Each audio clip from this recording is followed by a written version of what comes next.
You wake up one morning in ancient Rome, the most powerful empire in human history, and discover that the man ruling over 60 million people has just issued a decree that shocks even the most jaded senators. The emperor has announced his intention to marry a teenage boy, and not just any boy, but one he's had surgically altered to resemble his dead wife. This isn't madness. This isn't temporary insanity. This is the calculated decision of a man who commands 30 legions and controls the fate of the known world. If you're drawn to these twisted chapters of history that textbooks prefer to forget, hit that like button and subscribe. And drop a comment telling me where you're listening from. I'm genuinely curious to know where these dark stories reach across the globe. What you're about to hear isn't just another tale of Roman excess. It's the story of how absolute power can transform grief into obsession, love into ownership, and a human being into a living doll created to fulfill one man's twisted fantasy. The emperor's name was Nero, and his victim was a boy called Sporus. Their story represents one of the most disturbing examples of psychological and physical abuse in recorded history. But before we dive into this nightmare, we need to understand how such monstrosities become possible. Because the horror didn't begin when Nero first laid eyes on Sporus. It began decades earlier, in the twisted psychology of a boy who was never allowed to be human. Nero wasn't born evil.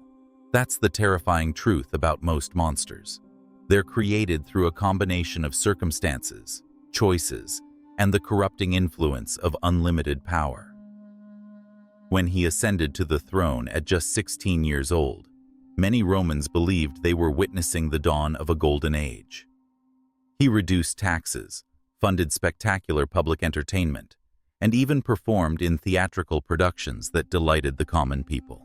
The early years of his reign showed remarkable promise. He surrounded himself with competent advisors, showed genuine interest in the arts, and seemed to understand the delicate balance between imperial authority and popular support. Foreign ambassadors wrote glowing reports about the young emperor's intelligence and charisma. Senators spoke optimistically about the future of the empire under his leadership. But absolute power has a way of revealing what lies beneath the surface of human nature. When you're the only person in an empire of 60 million who can never be contradicted, never be told you're wrong, never face consequences for your actions, something fundamental begins to break down in your relationship with reality. The first cracks appeared around his 20th birthday. Nero began displaying fits of rage that tear advisors. He would flyify his closest into murderous fury over minor slights, real or imagined. A senator who failed to laugh enthusiastically at his poetry might find himself accused of treason. A general who achieved too much success on the battlefield might discover that victory was more dangerous than defeat. The isolation of absolute power created a paranoia that fed on itself. When everyone around you has reasons to lie, when every smile might hide a dagger, when every friend could become an enemy overnight, trust becomes impossible. Nero began seeing threats everywhere, conspiracies in every conversation, betrayal in every hesitation to obey his commands.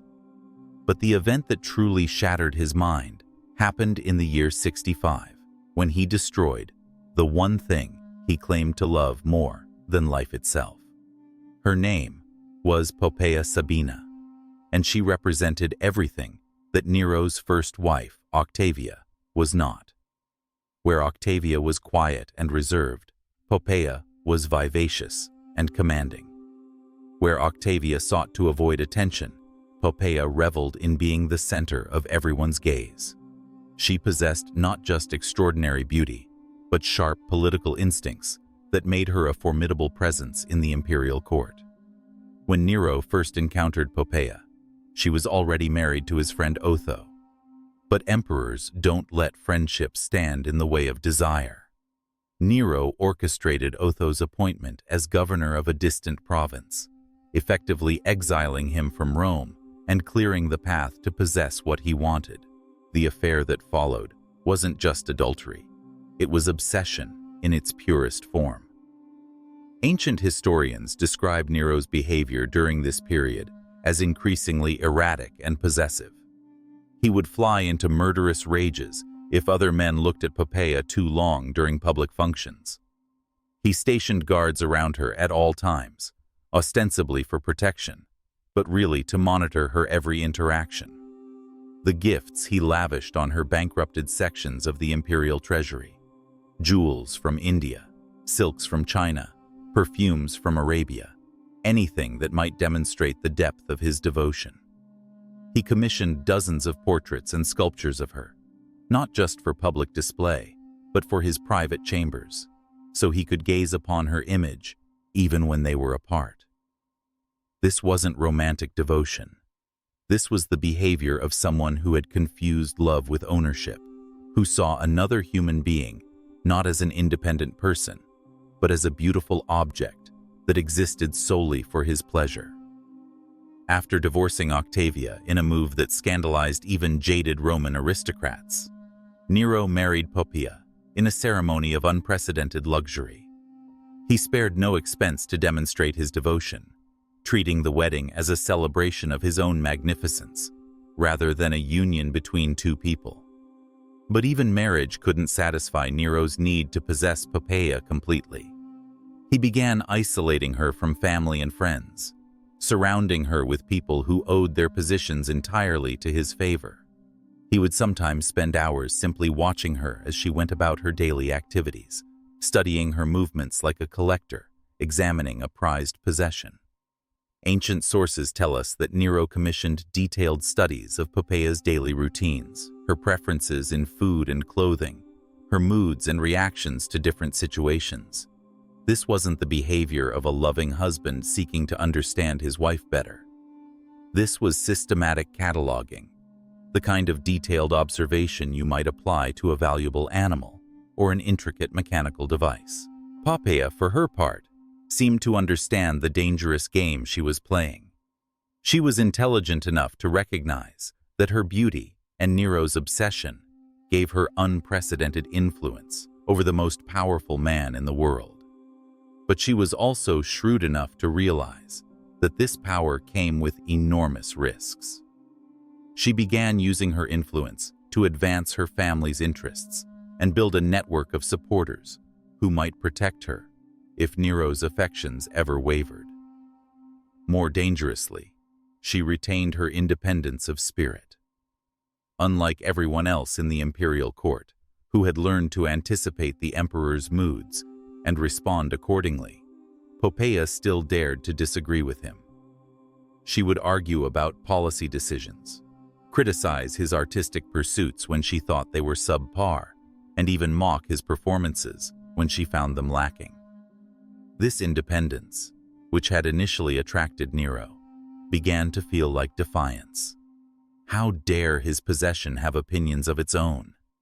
The argument that changed everything happened on an ordinary day in the imperial palace.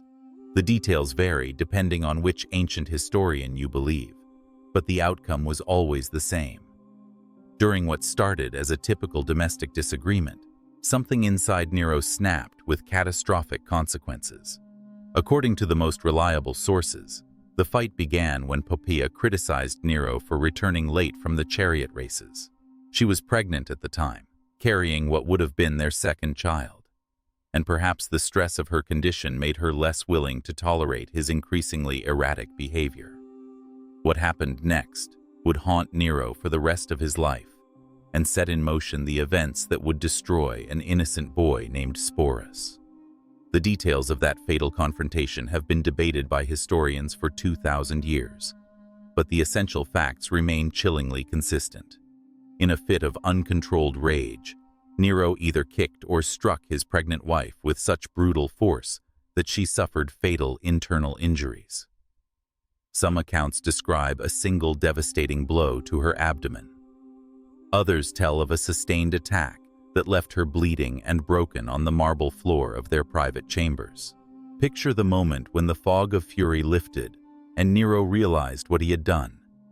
The man who could order the execution of senators with a gesture, who commanded armies that stretched from Britain to the Euphrates, who was worshipped as a god in the eastern provinces, had just destroyed the only thing that actually mattered to him. The woman he had obsessed over for years was dying because of his own uncontrolled violence. The scene that followed represents one of the most pathetic moments in imperial history. Nero reportedly threw himself on Poppaea's body, alternately begging her forgiveness and commanding her to live, as if his imperial authority extended even over death itself. He summoned every physician in Rome, offering them fortunes to save her life, and threatening them with torture if they failed. But it was too late. Poppaea died within hours, taking with her the unborn child who might have been Nero's heir. In that moment, watching the light fade from her eyes, something fundamental broke inside the emperor's mind. The grief that followed wasn't just emotional devastation. It was a complete rupture with reality. Nero's mourning became legendary throughout the empire. He refused to have Poppaea's body cremated according to Roman custom. Instead, he ordered it embalmed using techniques reserved for Egyptian pharaohs and placed in a tomb more elaborate than those of previous emperors. He declared her a goddess, established a cult in her honor, and spent days talking to her corpse as if she could still hear him. The imperial court now had to navigate an even more treacherous landscape. Courtiers were expected to participate in the elaborate fiction that Poppaea was somehow still alive. They referred to her in the present tense during conversations, left her favorite seat empty at banquets, and consulted her supposed wishes when making decisions about court protocol. Anyone who suggested that the emperor should accept reality and move forward found themselves facing immediate exile, or worse. The boundary between grief and madness had dissolved completely, and the entire Roman government was forced to operate within the confines of one man's psychological breakdown. It was during this period of delusional mourning that a young man named Sporus first entered Nero's line of sight. Sporus had been born into slavery within the imperial household, but freed as a child, a common practice that created a class of former slaves deeply dependent on imperial favor. These freedmen often enjoyed better living conditions than freeborn citizens of lower classes, but their elevated status came with absolute vulnerability. They could be elevated to positions of great influence, but they could also be discarded, punished, or killed on a whim with no legal recourse. Their entire existence depended on maintaining the goodwill of their former master, creating a relationship of complete psychological dependence that made them perfect victims for abuse. Sporus had been raised within the palace walls, receiving an education that prepared him for administrative duties. He was probably around 14 or 15 when fate brought him to Nero's attention, old enough to have developed his own personality and dreams, but young enough to be completely powerless against what was about to happen to him. What made Sporus special in Nero's fractured mind wasn't his intelligence or his administrative skills. It was his face. Multiple ancient sources agree that the young man bore an uncanny physical resemblance to the dead Poppaea, particularly around the eyes and the delicate bone structure of his features. In a culture where physical resemblance was believed to indicate deeper spiritual connections, this similarity would have seemed almost supernatural. The first time Nero encountered Sporus after Poppaea's death, something clicked in his broken psyche. Here was a chance to undo the irreversible, to bring back what he had destroyed through his own violence. Of course, there was one obvious obstacle to this fantasy. Sporus was male. But for a man who had convinced himself he was divine, who had spent months talking to a corpse, who had forced an entire empire to participate in his delusions, changing someone's biological sex seemed like a minor technical challenge. What Nero decided to do next represents one of the most calculated acts of cruelty in human history. He didn't simply want to dress Sporus as a woman or force him to adopt feminine mannerisms. He wanted to make the transformation permanent and complete. The emperor summoned the most skilled physicians in Rome and ordered them to perform surgery on the young man, purely to make him appear more physically feminine. This wasn't just mutilation. It was the systematic destruction of everything that made Sporus who he was. The surgical procedures of ancient Rome were primitive and dangerous, relying on basic instruments and crude anesthetics. The process would have been excruciating, lasting hours with significant risk of death from infection or blood loss. But even if Sporus survived the physical ordeal, he would be forever changed in ways that went far beyond the merely medical. He would never father children, never experience normal romantic relationships, never be fully accepted by Roman society as either male or female. He would exist in a liminal space, neither one thing nor another, defined entirely by his usefulness to the emperor's fantasy. The surgery took place in specially prepared quarters within the imperial palace. Sporus would have been held down by guards while physicians approached with their crude instruments, knowing that his screams would fall on deaf ears. The recovery process could take weeks or months, during which he remained completely dependent on his captors for basic survival. Once Sporus had healed sufficiently, Nero announced something that shocked even the most jaded members of the Roman aristocracy. He intended to marry the surgically altered young man in a full imperial wedding ceremony, treating the union as legitimate and expecting the entire empire to recognize it as such. The preparations for this grotesque wedding consumed months and vast imperial resources. Sporus, now bearing the name Sabina after his dead predecessor, was moved to luxurious quarters, where teams of specialists began the process of completing his transformation. This wasn't simply about changing his appearance. It was about systematically erasing every trace of who he had been and replacing it with a carefully constructed fiction. Imperial seamstresses worked day and night creating an entire wardrobe designed to flatter his modified physique while concealing any remaining masculine characteristics. The fabrics were the finest available, imported silks dyed in colors that had once adorned Poppaea herself. Every garment was tailored with obsessive precision, each fold and drape calculated to create the illusion Nero desperately needed to maintain. Master jewelers crafted ornaments specifically for the young man, many incorporating precious stones that had once belonged to the dead empress. These weren't just accessories. They were tangible links to the woman Sporus was being forced to replace, physical reminders of a person he had never met, but whose identity he was now expected to embody completely. The psychological conditioning was perhaps even more brutal than the physical modifications. Sporus was assigned tutors who taught him every aspect of feminine deportment as understood by Roman aristocracy. He learned how to walk with the gliding steps expected of noble women, how to arrange his hands gracefully, how to sit without spreading his legs, how to manage the complex drapery of his clothing.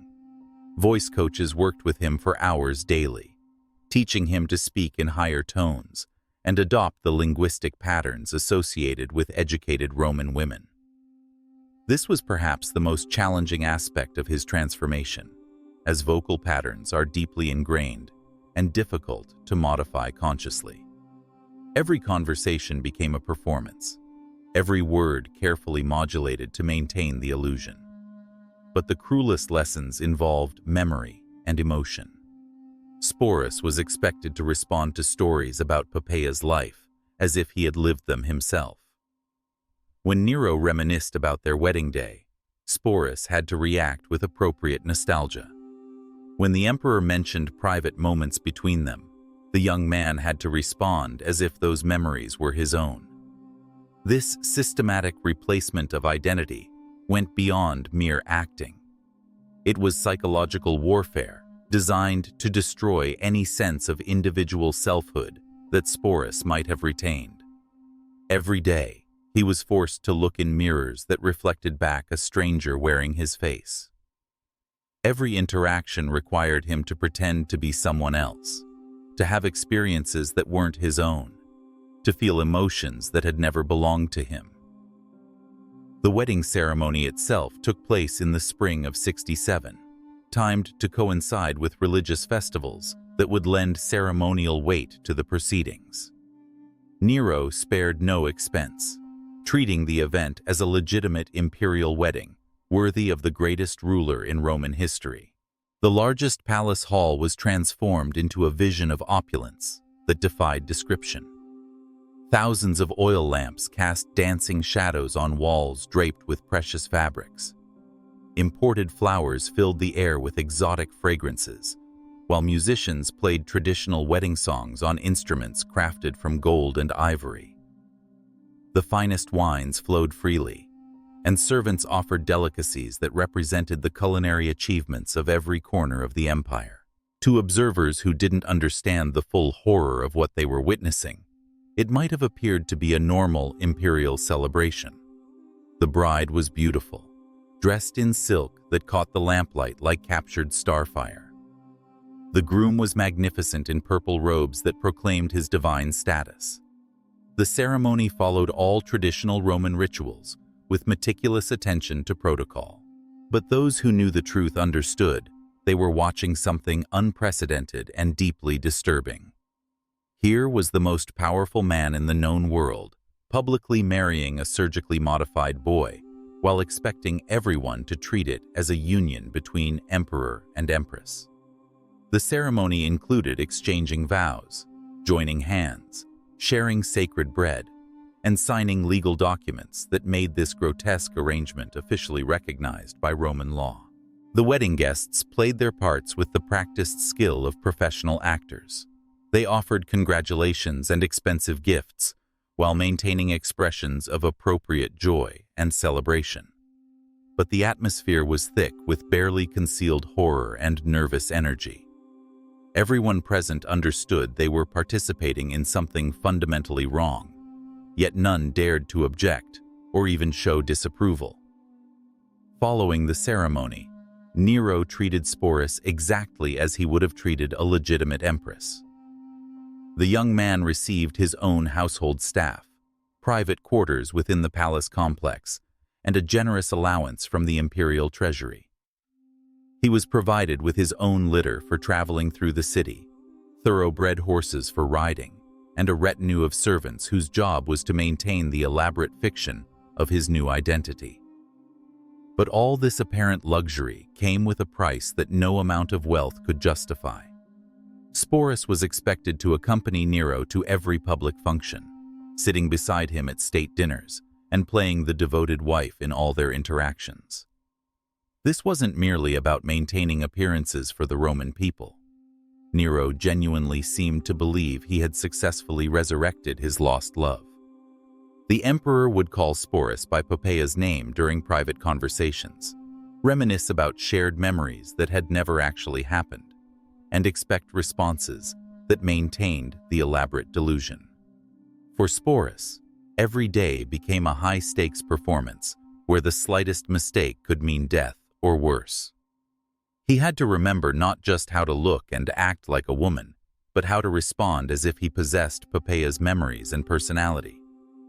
When Nero mentioned events from his previous marriage, Sporus had to react as if he remembered them personally. When the emperor spoke of intimate moments they had supposedly shared, the young man had to respond with appropriate emotion and detail. Ancient sources describe Sporus as becoming increasingly skilled at this nightmarish deception, developing an almost supernatural ability to anticipate Nero's moods and respond appropriately. But they also note that he grew more withdrawn and melancholic as time passed, though he continued to play his assigned role flawlessly in public. The psychological strain of this existence is almost impossible to comprehend. Every morning, Sporus woke in rooms decorated to remind him of a dead woman he had never met. Every mirror reflection bore little resemblance to his original appearance. Every conversation required him to pretend to be someone else, to access memories and experiences that belonged to another person entirely. For over 2 years, Sporus lived this bizarre existence, but his ordeal reached new depths when Nero decided to tour Greece. The emperor fancied himself an artist and was eager to compete in Greek festivals, where he believed his talents would be properly appreciated by audiences who understood true culture. Naturally, Sporus accompanied him on this journey, displayed to foreign dignitaries as the Empress of Rome. Imagine Greek aristocrats and officials trying to make sense of their Roman conqueror, traveling with what was obviously a teenage boy dressed as a woman, yet demanding that everyone treat this transparent fiction as reality. The tour became a traveling exhibition of imperial madness. Nero performed in competitions rigged to ensure his victory, while Sporus sat in places of honor reserved for the empress, maintaining his performance even as foreign observers whispered among themselves about the obvious truth of his situation. But by 68, Nero's excesses had finally pushed the Roman establishment beyond its breaking point. Rebellions erupted across the empire, led by provincial governors who had grown tired of the emperor's erratic behavior and complete neglect of actual governance. The Praetorian Guard, supposedly the emperor's most loyal protectors, declared their opposition to his continued rule. When the Senate formally condemned Nero as an enemy of the Roman people, his world began collapsing with stunning speed. Within days, the man who had commanded absolute power found himself fleeing Rome with only a handful of supporters, and Sporus was among them. Even facing death and disgrace, the emperor couldn't abandon his living reminder of Poppaea. They took refuge in a villa outside the city, where Nero alternated between grandiose escape plans and theatrical preparations for suicide, while waiting for either rescue or capture by his enemies. As word came that hostile forces were closing in, Nero finally chose death over the humiliation of capture. But his suicide left Sporus in an incredibly precarious position. As one of the most visible symbols of Nero's reign, he was both a valuable prize and a dangerous liability for whoever claimed power next. What followed was perhaps even more tragic than what he had already endured. Sporus became political property, passed from one powerful man to another like a valuable commodity. Each new master treated him much as Nero had, keeping him dressed as a woman and calling him by Poppaea's name, using him to demonstrate their connection to imperial power while satisfying their own twisted desires. First, he became the property of Nymphidius Sabinus, the Praetorian prefect who had helped orchestrate Nero's downfall. Sabinus saw Sporus as a trophy, tangible proof of his victory over the deposed emperor. The young man's presence at dinner parties became a conversation piece, a living reminder of how completely the old regime had been crushed. Sabinus would parade him before guests, forcing him to recount stories of life in Nero's court while maintaining the fiction that he was Poppaea reborn. But Sabinus's own ambitions proved his undoing. When he attempted to claim imperial power for himself, he was quickly eliminated by rivals who had no patience for his pretensions. Once again, Sporus found himself transferred to new ownership, this time falling into the hands of Otho, ironically the same man who had once been married to the real Poppaea before Nero stole her away. The twisted irony wasn't lost on anyone involved. Here was Otho, finally reclaiming a version of the wife who had been taken from him years earlier, except this version was a broken boy whose identity had been systematically destroyed. Otho treated Sporus with a mixture of tenderness and cruelty that reflected his own complicated feelings about the past. Sometimes he would speak to him as if addressing his lost love, seeking closure for wounds that could never truly heal. Other times, the emperor would fly into rages at the sight of this pale imitation of what he had lost, punishing Sporus for the crime of not being the real woman he was meant to represent. The young man learned to read these shifting moods, with the desperate skill of someone whose survival depended on perfect psychological navigation. Otho's reign lasted only 95 days before he too chose suicide rather than face defeat in civil war. His death threw the empire into further chaos, an A prize to be claimed by. Sporus once again became the victor. This time, his new master was Vitellius, a gluttonous emperor whose appetites extended far beyond food and wine. Under Vitellius, Sporus's nightmare took on new dimensions of horror. The emperor delighted in humiliating his predecessor's symbols, and few symbols were more potent than the surgically altered boy who had once sat beside Nero as empress. Vitellius would degrading spectacles, using to force him to perform in increasingly his presence to mock the pretensions of previous rulers while satisfying the crowd's bloodlust for entertainment. It was Vitellius who conceived the ultimate degradation.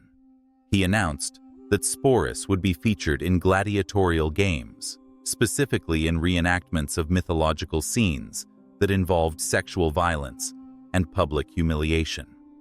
For the Roman masses, this represented the perfect convergence of political revenge and prurient entertainment. They would finally see the symbol of Nero's excesses brought low in the most public way possible. The announcement sent shockwaves through what remained of Rome's aristocracy.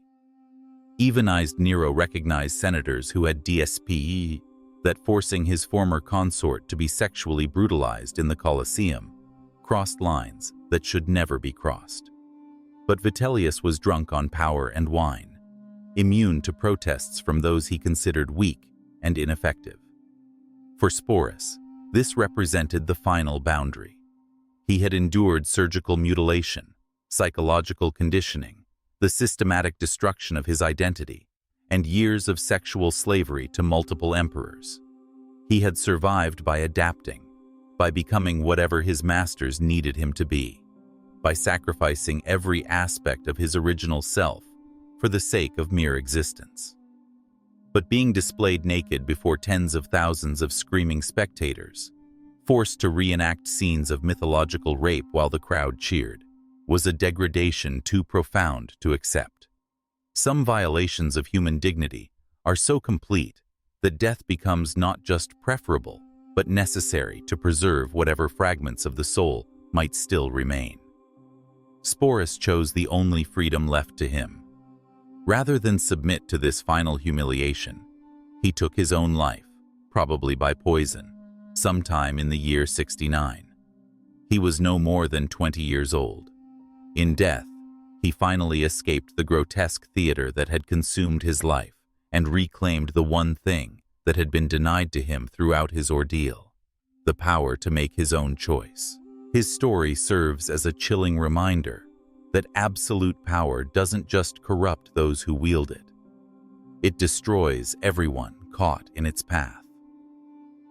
Behind every tale of imperial grandeur lie countless individual tragedies like Sporus, victims whose suffering was erased from official histories because their pain was inconvenient to the narrative of Roman glory.